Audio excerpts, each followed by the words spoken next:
son precisamente esos dos ámbitos que más me ha fascinado durante mi formación como investigadora, que son el lenguaje, y por eso soy lingüista, soy filóloga de formación, y el cerebro, y de ahí esa vertiente de neurocientífica que ha mencionado Esther, y que básicamente he conseguido desarrollar, incorporar a mi carrera para poder investigar un poquito más en por qué tenemos el lenguaje y qué nos diferencia de los demás animales, de las demás especies, para que ellos nunca puedan aprender, dominar el lenguaje y nosotros lo podamos dominar, lo podamos desarrollar y además podamos plasmarlo en muchísimas lenguas que podemos hablar. De modo que hoy vamos a hablar de ese cerebro lingüístico y esa charla, esa conferencia tiene un subtítulo que anticipa brevemente de qué podríamos hablar y de cuáles son las perspectivas hacia las que podríamos extender esa temática. Desde los orígenes del lenguaje humano hasta la adaptación para la diversidad de las lenguas. Son muchos de los aspectos que podríamos comentar en esta conferencia y bueno, como veis en este caso aparecía el cerebro lingüístico, pero consideraba importante señalar que los caminos que nos permitirían ampliar esa temática son muy variados e intentaré aproximarme a todos ellos de una manera más profunda o un poquito menos profunda para compartir más o menos la información que de la que disponemos hoy en día sobre el lenguaje, el cerebro y la interacción que establecen entre ellos. Bueno, en realidad, cuando hablamos del lenguaje del cerebro, hay muchísimas cosas que todavía desconocemos. Hay miles de interrogantes que nos podríamos hacer sobre la relación que existe entre ese órgano que básicamente hace que seamos capaces de vivir y realizar todas las actividades a las que consideramos actividades intelectuales, superiores, pero también inferiores, pero algunas de ellas son especialmente interesantes en torno a las cuestiones lingüísticas.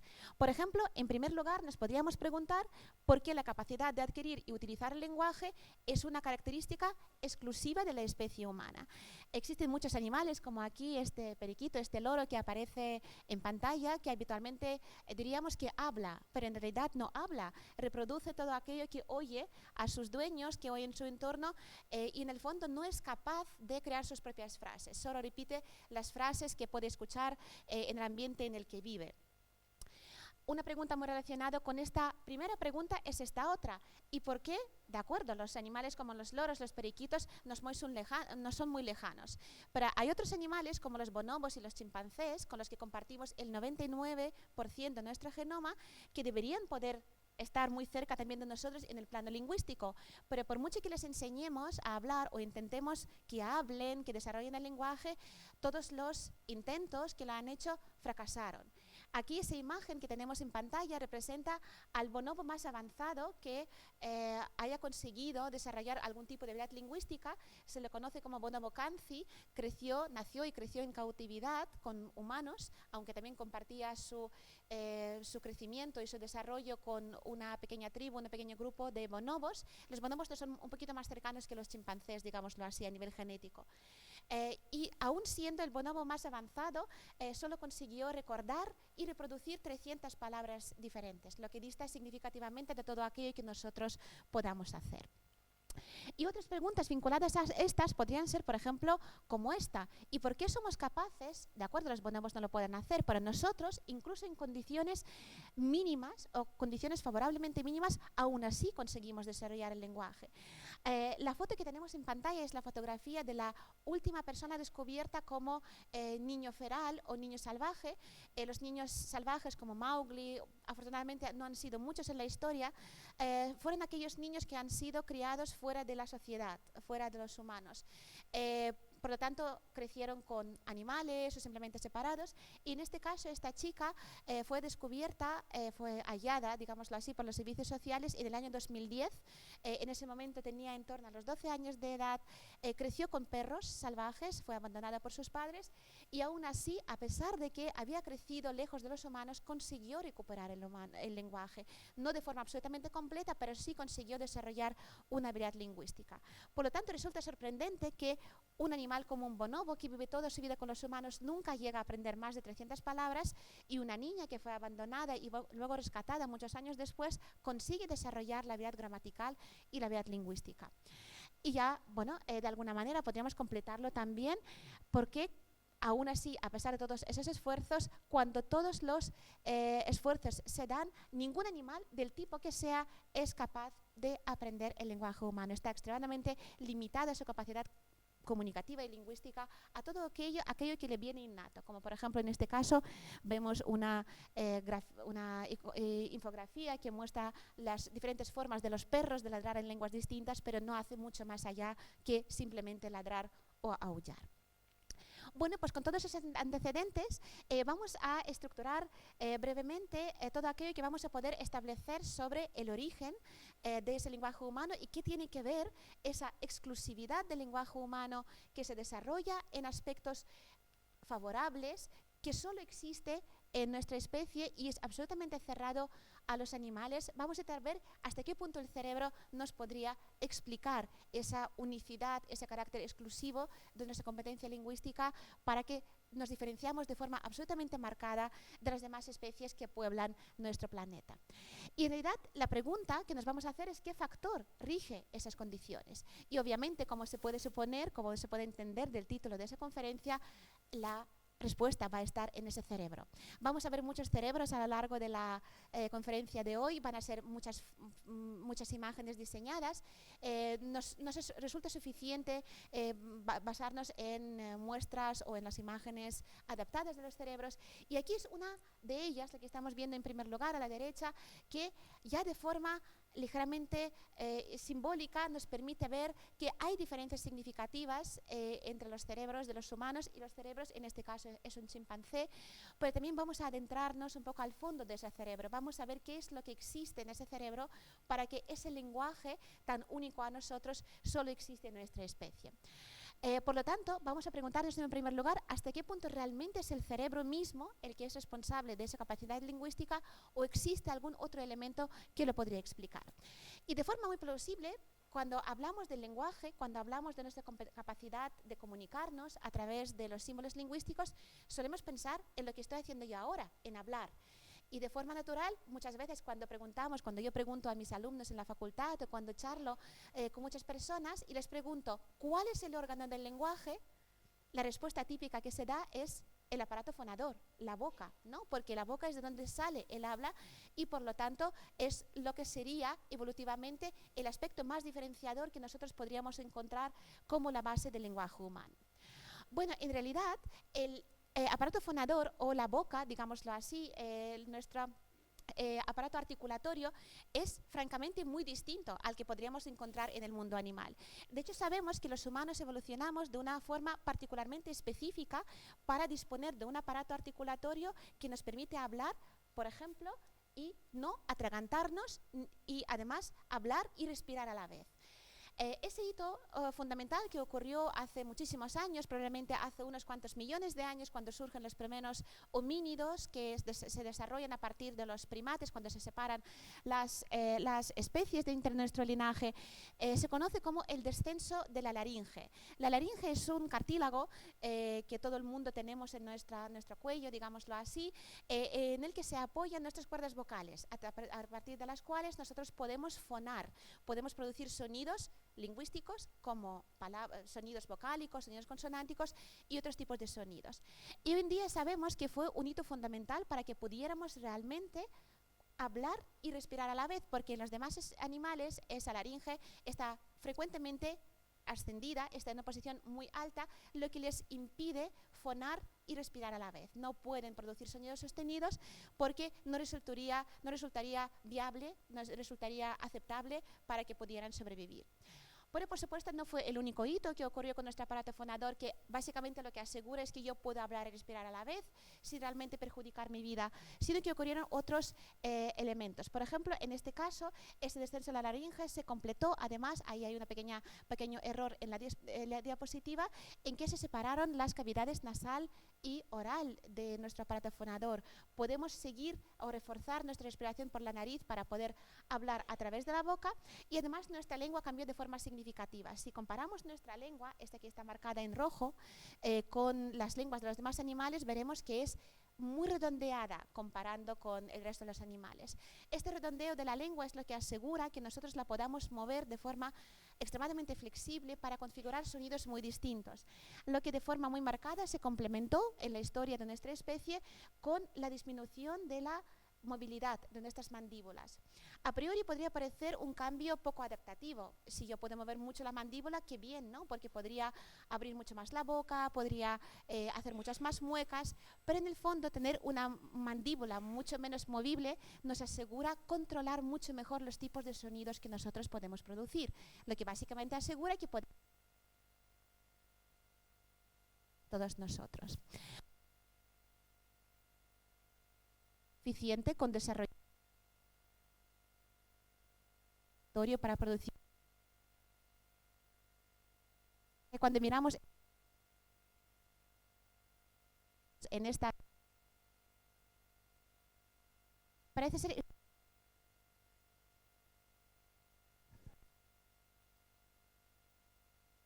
¿sí?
Gracias, Esther.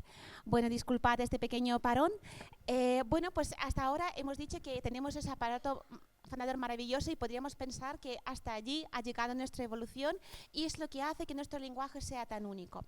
Y en el fondo, aunque a priori nuestro aparato fonador puede parecer tan único como estamos viendo en esa imagen, si miramos algunos modelos en el mundo animal, veremos que no lo es tanto porque existen varios animales que no solemos asociar ni con los bonobos ni con los chimpancés.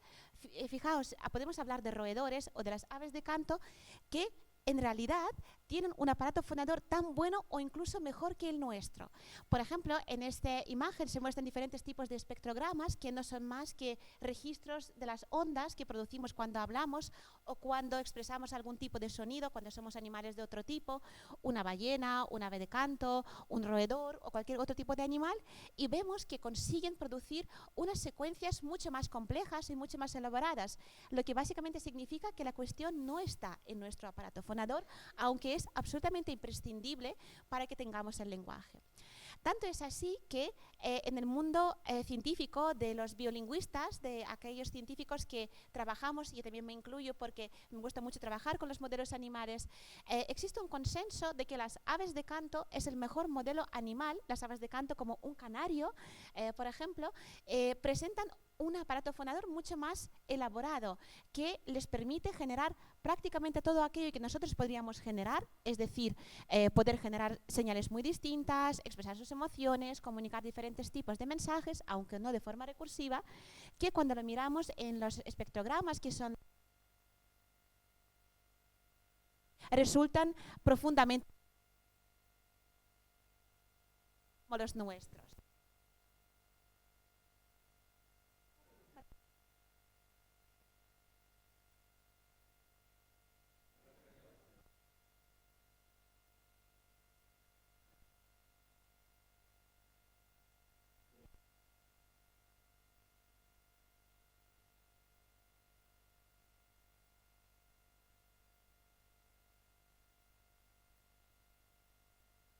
No te preocupes.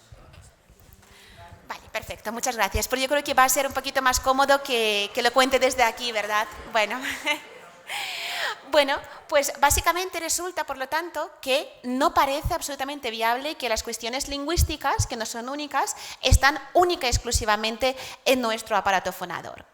En realidad algunas publicaciones tan recientes como estas, que demuestran la complejidad de la comunicación de las aves, sustentan esa idea.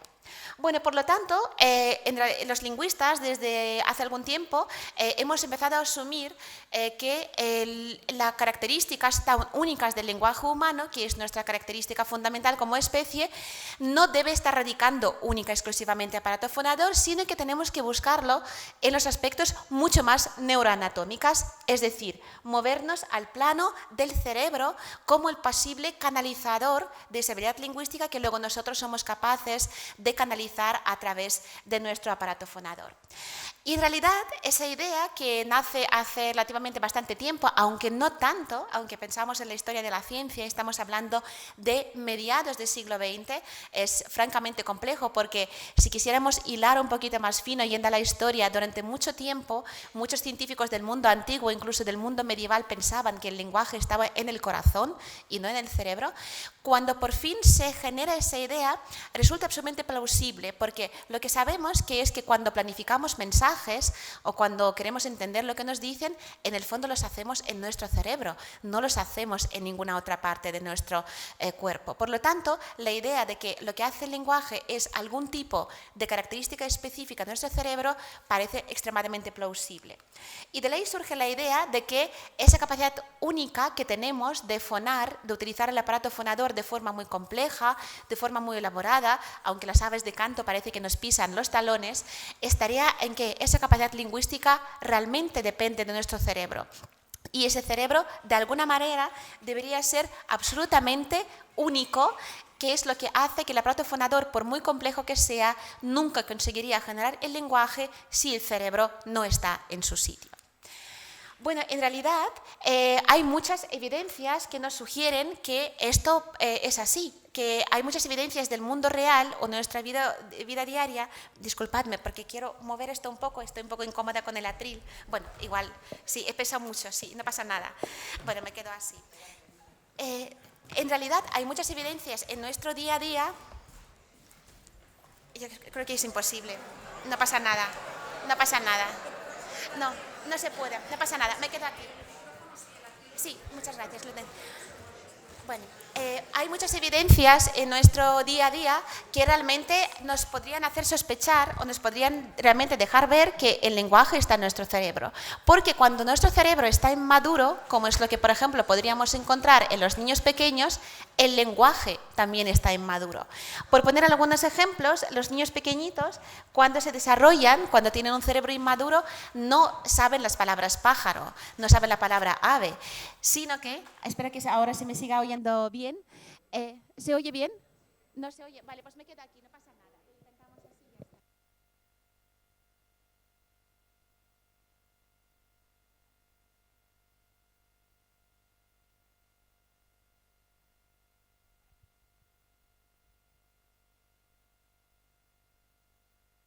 Bueno, pues cuando los niños que tienen un cerebro inmaduro lo tienen todavía, su lenguaje también está inmaduro, recurren a lo que llamamos estructuras onomatopeicas, que es el replicar básicamente el sonido que hacen los animales, por ejemplo, para referirse a los pájaros, se dicen pipis, no es la primera palabra que aprenden.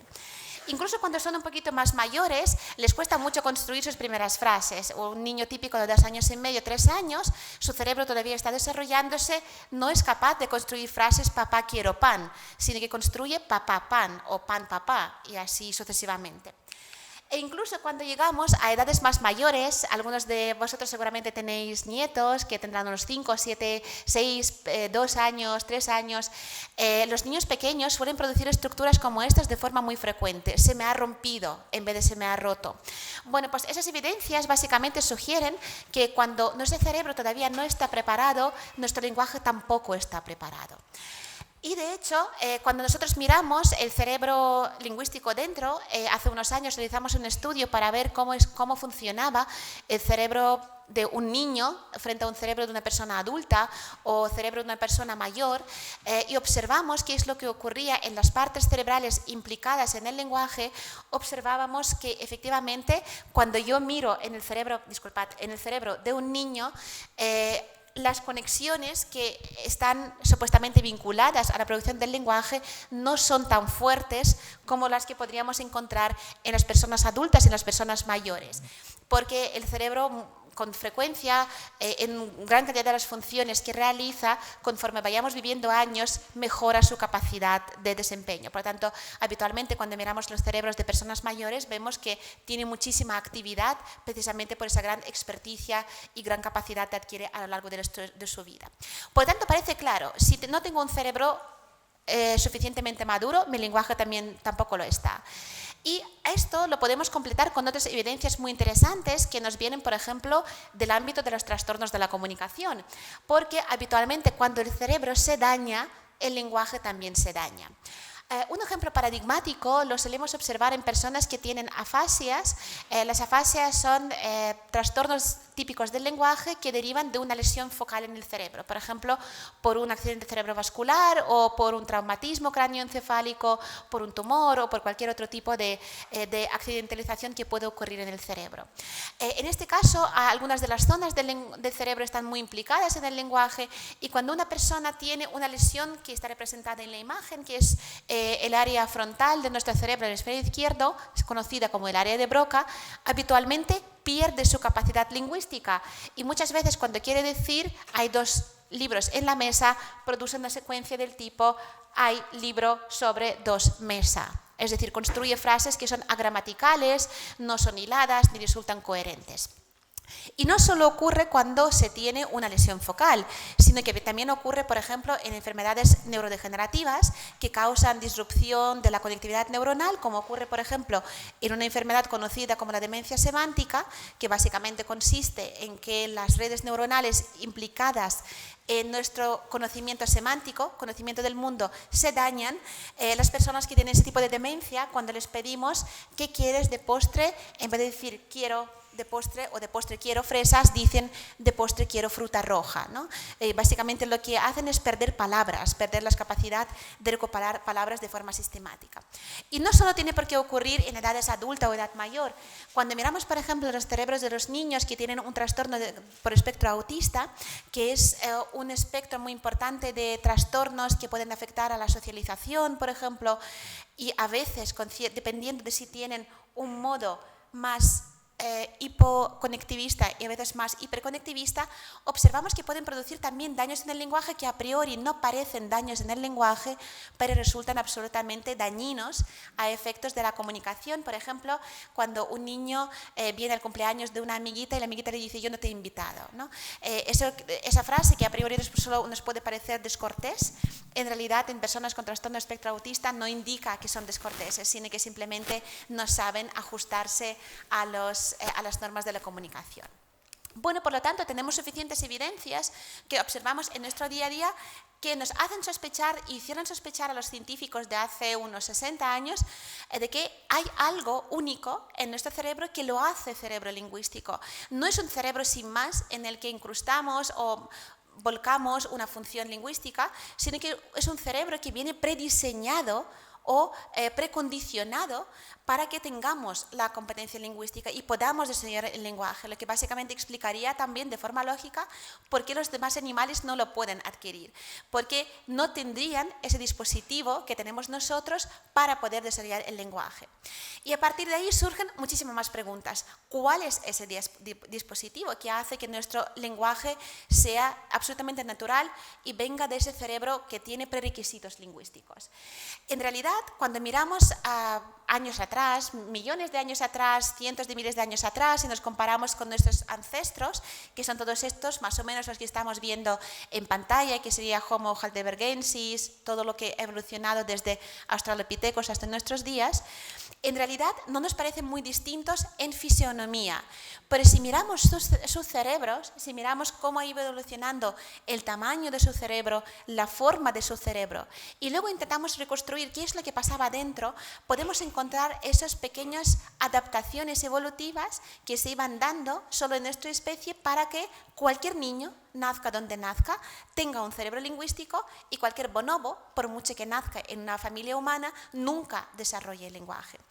Y es lo que básicamente va a explicar por qué Kanzi, a pesar de toda esa experiencia que tuvo con los humanos, que creció con los humanos, aprendió con los humanos, imitó costumbres de los humanos, de baño, de alimentación, es decir, de cualquier otro tipo de habilidad típicamente humana, lo único que vio resistida a su competencia fue la competencia lingüística.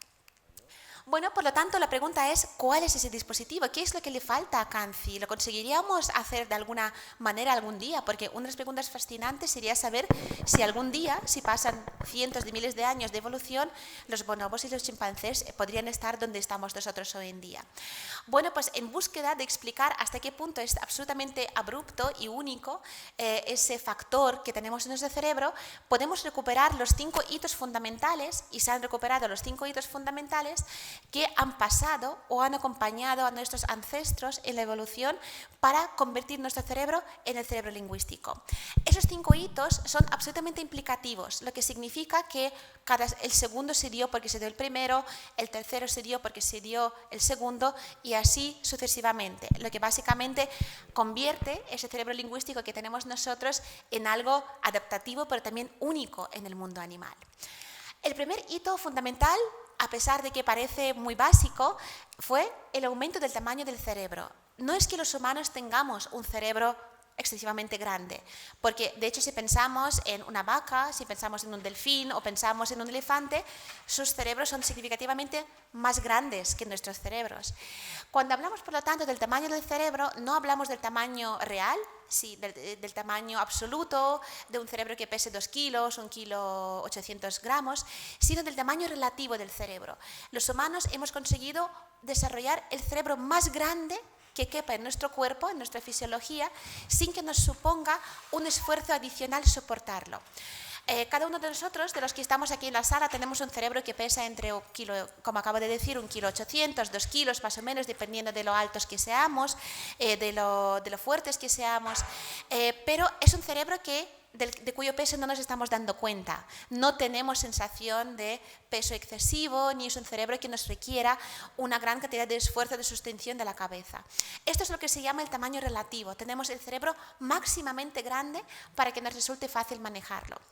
Y esto, por supuesto, fue el primer hito importante, porque cuando tengo el cerebro más grande que puede soportar mi cuerpo, le puedo poner muchas funciones, es decir, puedo aprovecharlo al máximo.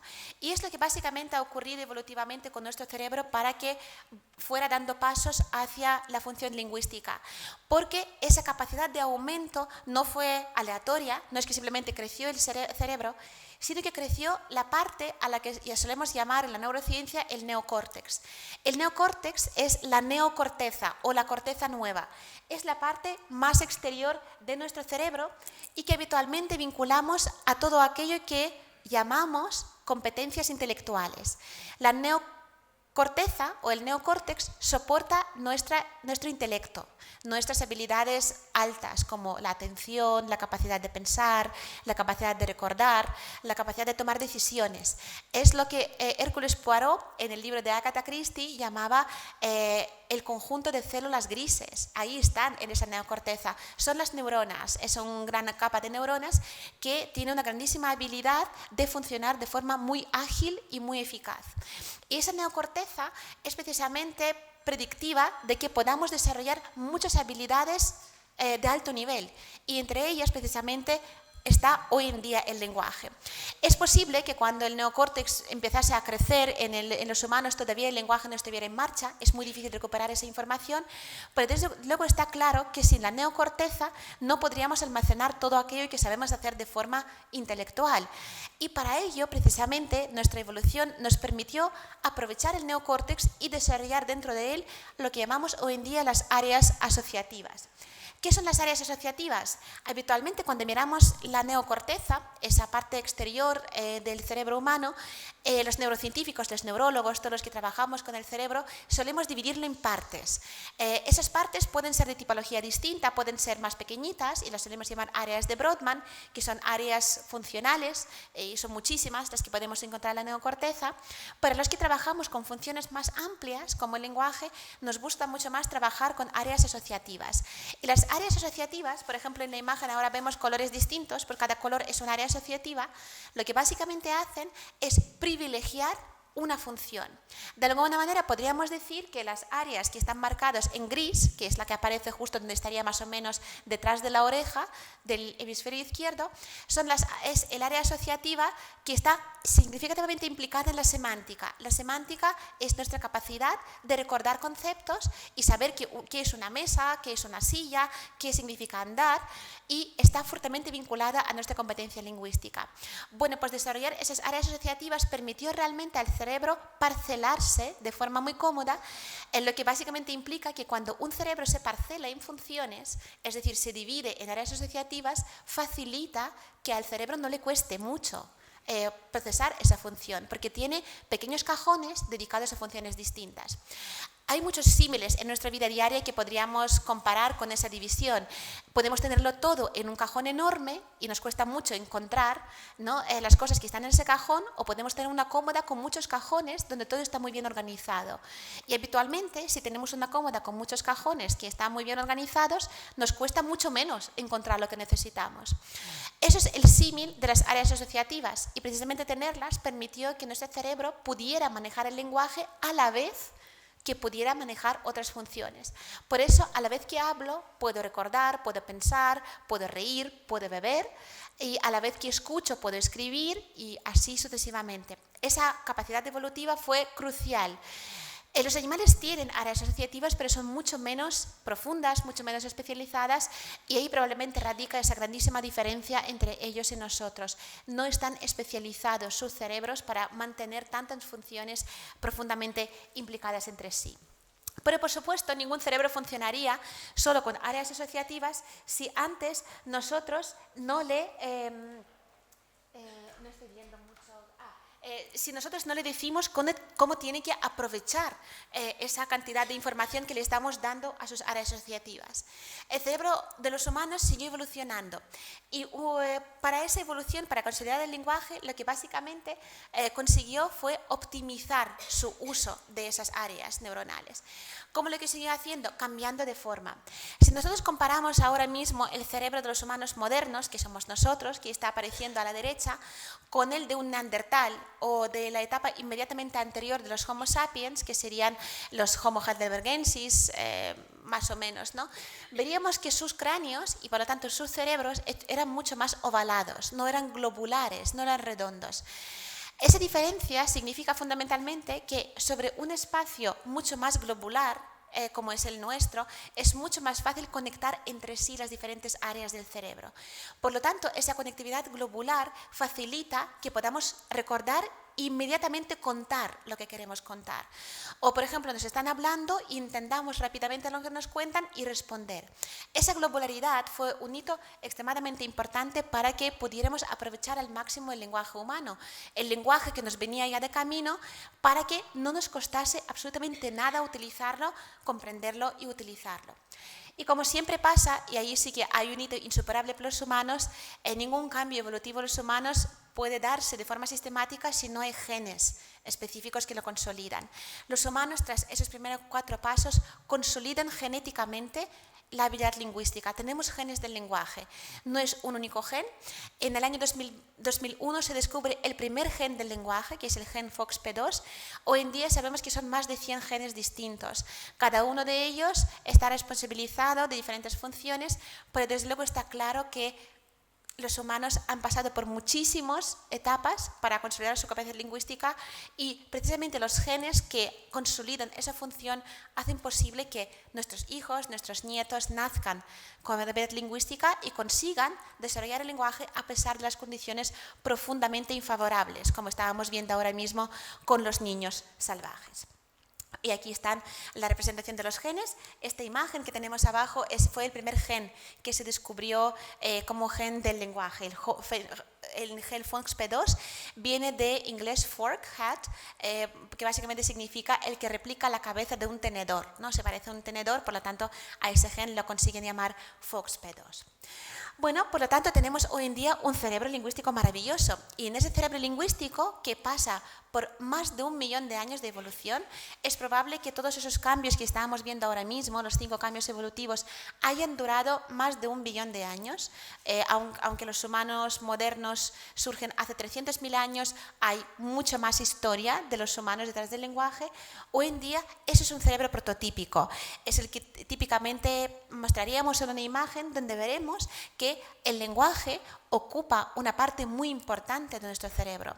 Estamos viendo en pantalla el hemisferio izquierdo, porque el lenguaje es una función profundamente lateralizada a la izquierda, lo que básicamente significa que implicamos mucho más el hemisferio izquierdo, aunque el hemisferio derecho también lo hace, aunque en menor grado, en nuestra competencia lingüística. Y si quisiéramos recurrir a modelos más recientes, gracias a diferentes modelos neuronales actuales, podríamos ver cómo se organiza esta red. Aquí estamos viendo una imagen conectómica de un cerebro lingüístico. Estamos viendo con diferentes tipos de colores a una persona que está escuchando el lenguaje humano. Y estamos viendo que hay muchos colores, es una especie de circuito que nos permite procesar diferentes tipos de sonidos que estamos escuchando, entender que esos sonidos que se construyen es palabras, las palabras forman frases y al final nosotros conseguimos entender el significado de lo que nos están diciendo. Y detrás, por supuesto, de ese cerebro lingüístico están esos millonarios cambios evolutivos que nos han permitido llegar hasta aquí.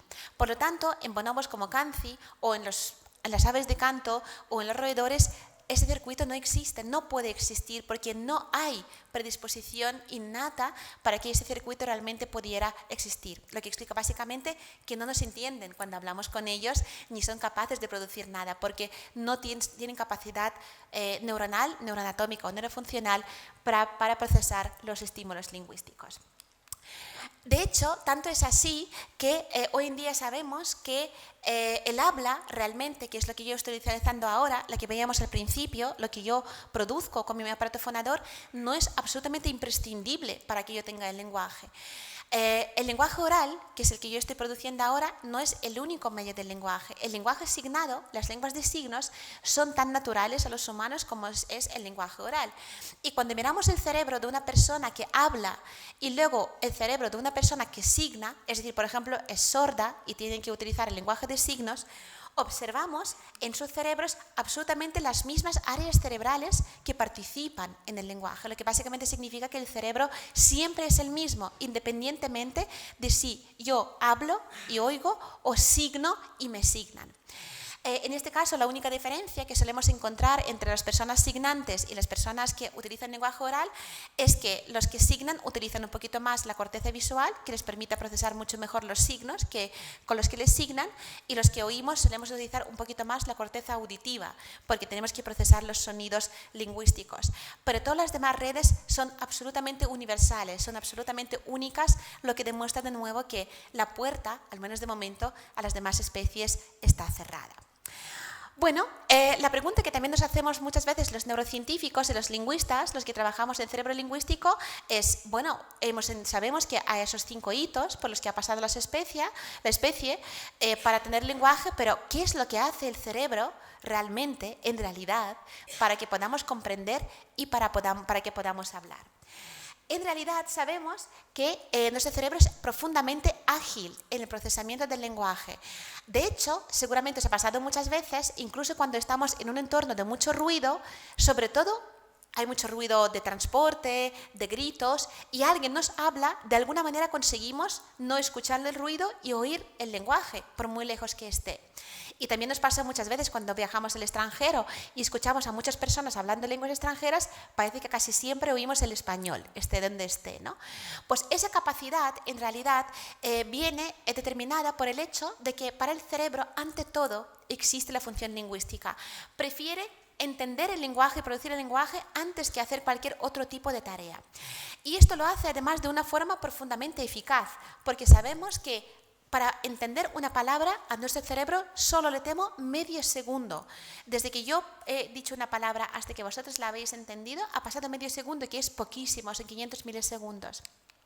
Y en este caso, lo que hace nuestro cerebro no es otra cosa que simplemente captar los sonidos de lo que estamos escuchando. Por ejemplo, la palabra casa, capta K-A-S-A, convertirla en posibles sílabas que existen en español, en este caso casa, y rápidamente entender que casa es una palabra que se refiere a un domicilio o un apartamento, un chalet que yo relaciono con mi hogar. Ese proceso lo hacemos de forma tan rápida y tan ágil que incluso cuando alguien nos habla muy rápido, como yo estoy haciendo ahora mismo, aunque estoy esforzándome para hablar un poquito más lento, somos capaces de entender lo que nos dicen, aunque haya palabras que no hemos captado, aunque haya palabras que nos resultan desconocidos. Nuestro cerebro busca continuamente que lo consigamos entender. Y lo hace, de hecho, en situaciones profundamente complejas, como os he mencionado. Por ejemplo, cuando yo pongo esa imagen y os pregunto, ¿cuál de las opciones que tenemos en pantalla es la que representa esa imagen? Juan quiere a María, María quiere a Juan, María ha dejado de querer a Juan. Es muy rápida la decisión que podéis tomar, ¿no? En este caso interpretamos muy rápidamente cuál es la solución correcta en este caso. Bueno, es una imagen un poco ambigua, pero en realidad no os cuesta nada entender lo que significan frases muy distintas y asociarlas a conceptos muy diferentes. Además de esto, entendemos rápidamente las palabras que pueden significar conceptos muy diferentes. Por ejemplo, mira un banco. A partir del contexto, enseguida entendemos de qué banco estamos hablando, del banco de peces, del banco institucional, financiero o del banco en el que nos podemos sentar. Y además, en un contexto como cuando alguien dice llama, entendemos rápidamente si nos habla de un animal o nos dice que se está generando una acción de llamar a alguien o está llamando el teléfono. Es más, cuando oímos palabras desconocidas, como por ejemplo, os puedo presentar a un garufo. Este animalito se llama un garufo, y os pregunto, si yo tengo que decir que son dos, ¿cómo lo diría? ¿Son dos garufos? Automáticamente todo el mundo ha recuperado de forma profundamente rápida y eficaz que el plural es en os, lo que básicamente significa que ante la duda el cerebro sigue funcionando para el lenguaje y también lo hace en situaciones, por ejemplo, de palabras capicúa o palabras homófonas. Por ejemplo, si alguien dice y hablamos de amoras que había, está claro que recuperamos que amoras no era, sino que sería moras, ¿no? O amores, pero conseguimos reconstruir el mensaje que estamos percibiendo. Y curiosamente, nuestro cerebro está especialmente predestinado a hacerlo con las palabras.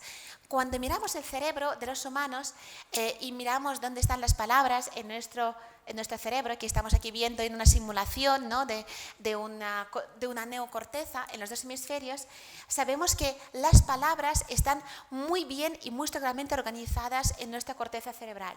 Básicamente sabemos que las palabras tienen sus pequeñas casillas, tienen sus pequeños cajones, de donde no nos cuesta nada extraerlas para entenderlas y para producirlas. Un hablante medio, más o menos, utiliza en su día a día en torno a 5.000 palabras distintas, no en su totalidad, sino 5.000 palabras distintas. Pero cuando leemos un texto, dependiendo también de nuestro nivel educativo, podríamos entender hasta 40.000 palabras diferentes, aunque no las utilizamos habitualmente. Para poder utilizarlas, nuestro cerebro las organiza de una forma tan precisa y tan común que no nos cuesta en absoluto entender las palabras, incluso aquellas que no nos son comunes, que no utilizamos en el día a día y que además pueden conllevar significados diferentes en función de dónde las utilizamos.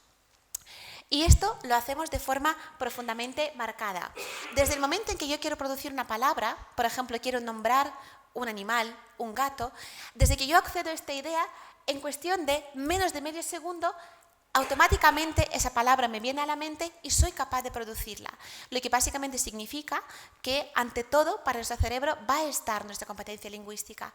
No es que solo comprendemos muy bien el lenguaje, sino que nuestro cerebro busca que hablemos, busca que produzcamos el lenguaje de forma significativa y absolutamente eficaz. Y lo hacemos precisamente en muchísimos tipos de condiciones, a pesar de que las condiciones no sean nada favorables. Por ejemplo, vamos a imaginarnos que yo quiero nombrar esa verdura. No sé si es una palabra de esa verdura, es muy poco disponible. La palabra romanesco, que llama esa verdura, no es una palabra muy habitual, ¿no? Porque no solemos comer muchos romanescos, además que es muy difícil conseguirlos en las tiendas. Pero rápidamente, a pesar de que nuestro cerebro no consigue recuperar esa palabra, es muy probable que digamos, bueno, se parece a coliflor pero es verde, ¿no? Es básicamente además lo que dice mi hijo, ¿no? Que tiene 10 años, pero eso es lo que decía, una coliflor verde. Pues básicamente eso significa que ante todo nuestro cerebro busca comunicar, aunque la palabra precisa no nos venga a la mente. De hecho lo hacemos todos los días porque nos pasa todos los días con los nombres propios. Seguramente os pasa más de una vez, a mí también, todos los días, algo así. ¿Cómo se llamaba la vecina? ¿No? Empezaba por P, ¿no? Y resulta que se llamaba María de los Dolores, ¿no? Entonces, nos pasa continuamente porque de alguna manera necesitamos recuperar la información que está en nuestra mente. Es decir, lingüísticamente estamos profundamente prediseñados para ese tipo de tareas. Y además, cuando escuchamos frases que pueden producir nuestros niños cuando van creciendo, o una persona extranjera y dice algo así, Juan, compro una peras, o he visto una pata bata, y dudamos qué es, nuestro cerebro consigue recuperar rápidamente esa información, la compensa. A ese tipo de compensación los neurolingüistas le llamamos compensación lingüística. Nuestro cerebro se acomoda a aquello lo que oye porque ante todo quiere, como acabo de decir hace un ratito, entender y permitirnos hablar. Tanto es así que en un artículo muy reciente que ha publicado mi grupo de investigación afirmamos, intentamos demostrar a partir de muchos experimentos que habíamos realizado, que en condiciones malas, por ejemplo, una persona que podría tener una enfermedad neurodegenerativa o podría tener una afectación neuronal, el cerebro ante todo va a intentar preservar el lenguaje. Prefiere, entre comillas, perder otras habilidades, la memoria, la atención, la planificación, y vuelca sus fuerzas en el lenguaje. Lo que básicamente también se manifiesta mucho, por ejemplo, en personas a las que vemos con los trastornos, pueden tener una afasia, ante todo recuperan el lenguaje. Lo que de alguna manera sugiere que ese cerebro lingüístico, que nos viene de serie, nos viene por nuestra evolución, sigue teniendo el lenguaje en su pedestal. Es la función cognitiva más importante del ser humano. Bueno, en este caso, una de las preguntas que también os traigo a colación, ya acercándome un poco hacia el final de esta conferencia, es que todavía desconocemos muchísimo sobre cómo funciona nuestro cerebro lingüístico ante la diversidad de las lenguas, porque en el mundo hay 7.000 lenguas distintas de las lenguas orales y unas 300 lenguas signadas, que son muchísimas, las lenguas que utilizan los hablantes sordos, ¿no?, con los que se comunican. Y durante mucho tiempo, entonces, lo que íbamos investigando en el cerebro y el lenguaje, hemos aprendido que tenemos una red neuronal específica para el lenguaje, pero durante todo este tiempo se había olvidado o se había prescindido de considerar si un hablante de español tiene la misma red del lenguaje que un hablante de chino, que un hablante de inglés o un hablante de japonés o de cualquier otra lengua. Y también de saber si los hablantes bilingües, cuando usan dos lenguas, español y catalán, español gallego, inglés, japonés, eso es mi alarma,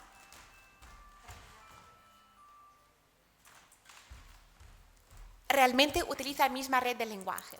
Bueno, pues lo que voy a compartir con vosotros en los últimos minutos que me quedan es lo que estamos investigando y lo que hemos aprendido en estos últimos años, y también os he traído unos pequeños ejemplarios de un artículo reciente, es divulgativo, que ha sido publicado en la revista Archiletras, precisamente donde hablo de este tema. Bueno, básicamente lo que se sabe hoy en día es que esa red neuronal que soporta nuestro lenguaje es absolutamente universal entre todo tipo de hablantes. En el año 2023 se publica este artículo en el que se comparan los cerebros de personas que hablan 43 lenguas distintas, lenguas como el lakota, el japonés, el español, el inglés, y observa que todos ellos vienen absolutamente con el mismo sustrato neuronal, con la misma red neuronal del lenguaje, y utilizan absolutamente las mismas áreas para soportar las lenguas del mundo. Por lo tanto, se sostiene la idea de que todos los hablantes de todas las lenguas tienen absolutamente el mismo cerebro lingüístico. Tanto es así que lo hacemos incluso cuando escuchamos una lengua desconocida. Cuando viajamos a Portugal o viajamos al Reino Unido, a Francia, y escuchamos a alguien hablar en inglés, aunque no sepamos el inglés, nuestro cerebro reacciona al inglés. Utilizamos absolutamente la misma red, lo que básicamente también confirma que ante un estímulo lingüístico, nuestro cerebro reacciona en un lugar determinado. Y hacemos lo mismo con lenguas artificiales.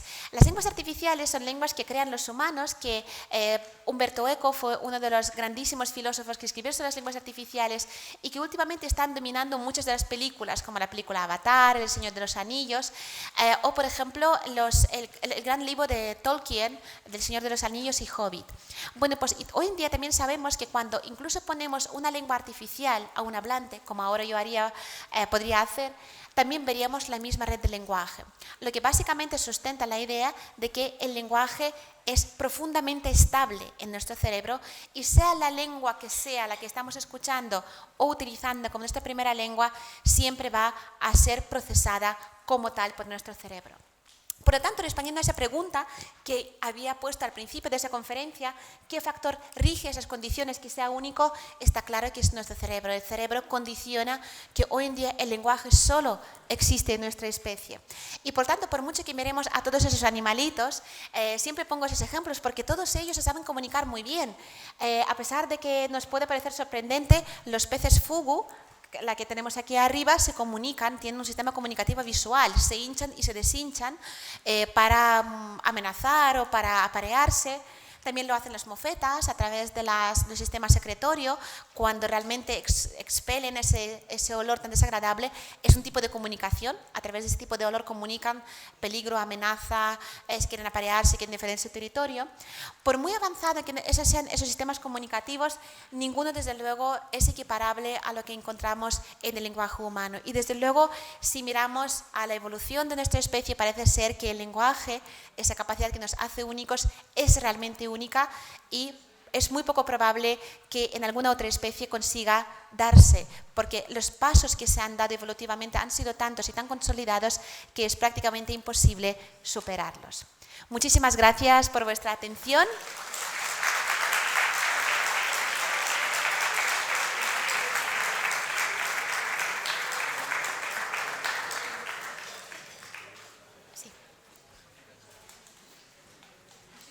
Gracias, Olga. Perdónanos los problemas técnicos que hemos tenido. Muchas gracias por esta brillante conferencia, por esta interesante charla. Comenzamos la fase de preguntas. Sí. Buenas tardes. Buenas tardes. Muchas gracias por esta interesante charla, esta interesante conferencia. Al comienzo de la charla nos has estado